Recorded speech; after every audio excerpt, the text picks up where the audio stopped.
Hi Pop-Tarts, back for the Quarantine Read Aloud series, chapter book edition. Today we will be reading chapter 4 of George Selden's The Cricket in Times Square, with drawings by Garth Williams. Chapter 4 is titled Harry Cat. Chester buried his head in the Kleenex. He didn't want to see his new friend, Tucker Mouse, get killed. Back in Connecticut, he had sometimes watched the one-sided fights of cats and mice in the meadow, and unless the mice were near their holes, the fights always ended in the same way. But this cat had been upon them too quickly. Tucker couldn't have escaped. There wasn't a sound. Chester lifted his head and very cautiously looked behind him. The cat, a huge tiger cat with gray, green, and black stripes along his body, was sitting on his hind legs, switching his tail around his forepaws. And directly between those forepaws, in the very jaws of this enemy, sat Tucker Mouse. He was watching Chester curiously. The cricket began to make frantic signs that the mouse should look up and see what was looming over him. Very casually, Tucker raised his head. The cat looked straight down on him. "Oh, him," said Tucker, chucking the cat under the chin with his right front paw. "He's my best friend. Come on, come out from the matchbox." Chester crept out, looking first at one, then the other. "Hi, Ruby." "Chester, meet Harry Cat," said Tucker. "Harry, this is Chester. He's a cricket." "Hello," said Chester. He was sort of ashamed because of all the fuss he'd made. "I wasn't scared for myself, but I thought cats and mice were enemies."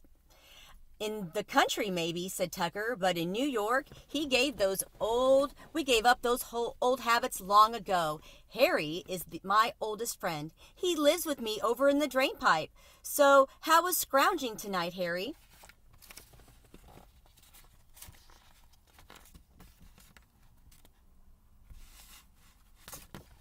"So how was scrounging tonight, Harry?" "Not so good," said Harry Cat. "I was over in the ash cans on the east side, but those rich people don't throw out as much garbage as they should." "Chester, make that noise again for Harry," said Tucker Mouse.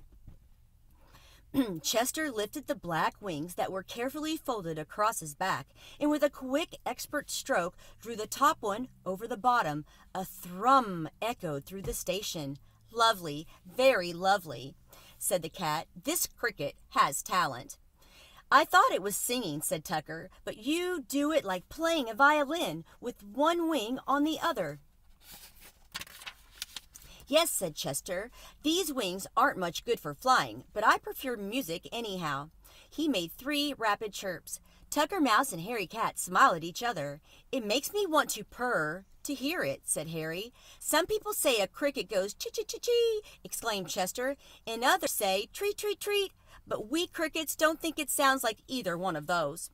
"It sounds to me as if you were going crick-crick-crick," said Harry. "Maybe that's why they call him a cricket," said Tucker. They all laughed. Tucker had a squeaky laugh that sounded as if he were hiccuping. Chester was feeling much happier now. The future did not seem nearly as gloomy as it had over in the pile of dirt in the corner. "Are you going to stay a while in New York?" asked Tucker. "I guess I'll have to," said Chester. "I don't know how to get home." "Well, we could always take you to Grand Central Station and put you on a train going back to Connecticut," said Tucker. "But why don't you give the city a try? Meet new people, see new things. Mario likes you very much." "Yes, but his mother doesn't," said Chester. "She thinks I carry germs." "Germs," said Tucker scornfully. "She wouldn't know a germ if one gave her a black eye. Pay no attention." "Too bad you couldn't have found more successful friends," said Harry Cat. "I fear for the future of this newsstand." "It's true," echoed Tucker sadly. "They're going broke fast." He jumped up on a pile of magazines and read off the names in the half-light that slanted through the cracks in the wooden cover. Art News, Musical America. Who would read them but for a few long hairs? "I don't understand the way you talk," said Chester. Back in the meadow, he'd listened to bullfrogs and woodchucks and even rabbits, even a few snakes, but he had never heard anyone speak like Tucker Mouse. What is a long hair? Tucker scratched his head and thought for a moment. "A long hair is an extra refined person," he said. "You take an Afghan hound, that's a long hair. And Do African hounds read musical America? Asked the cricket. They would if they could, said Tucker. Chester shook his head. I'm afraid I won't get along in New York, he said. Oh, sure you will, squeaked Tucker Mouse. Harry, suppose we take Chester up and show him Times Square. Would you like that, Chester? I guess so, said Chester, although he was really a little leery of venturing out into New York City. The three of them jumped down on the floor. The crack in the side of the newsstand was just wide enough for Harry to get through. As they crossed the station floor, Tucker pointed out the local sites of interest, such as Nedick's lunch counter. Tucker spent a lot of time around there, and the Loft's candy store. Then they came to the drain pipe. Chester had to make short little hops to keep from hitting his head as they went up.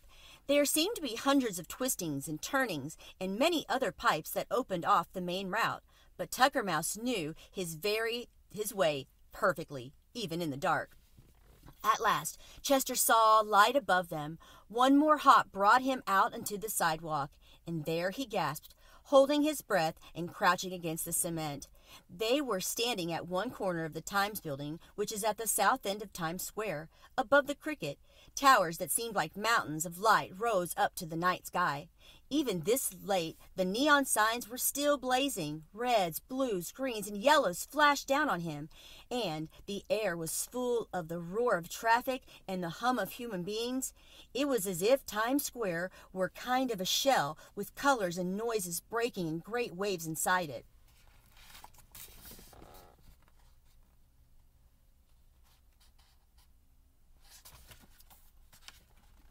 Chester's heart hurt him, and he closed his eyes. The sight was too terrible and beautiful for a cricket who, up to now, had measured high things only by the height of his willow tree, and sounds by the burble of a running brook. How do you like it? Asked Tucker Mouse. Well, it's quite something, Chester stuttered. You should see it in New Year's Eve, said Harry Cat. Gradually, Chester's eyes got used to the lights. He looked up, and way far above them, above New York, and above the whole world, he made out a star that he knew was a star he used to look at back in Connecticut. When they had gone down to the station and Chester was in the matchbox again, he thought about that star. It made him feel better to think that there was one familiar thing twinkling above him, amidst so much that was new and strange. And that is the end of Chapter 4, and we'll see you back next time for Chapter 5, Sunday morning. Have a great day.